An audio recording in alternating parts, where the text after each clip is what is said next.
Testing PIP Flexion, you'll have your patient's hand once again on a flat surface or table as shown here.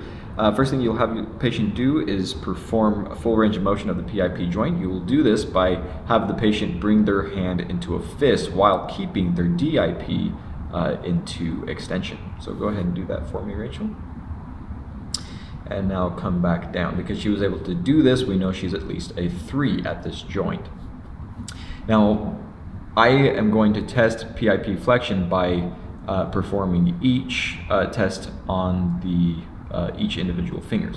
So for the first one, I will do it on. I will apply resistance on the middle phalanx, and then stabilize the proximal phalanx. So Rachel, yeah, come up with that, and I will resist me 3, 2, 1. Middle finger 3, 2, 1. Ring finger 3, 2, 1, and pinky 3, 2, 1. Now, if she was not able to perform range of motion while in this position, you can have her in gravity eliminated position, which is shown here. If she is able to perform that, that was going to be a 2.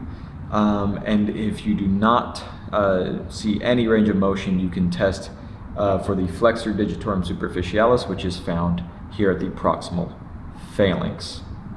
If you feel and it's just the tendon in here. But if you feel it firing or sliding, you'll kind of feel it sliding. If you feel it sliding, that will be a grade 1, and if you do not feel any movement there, that will be a grade 0.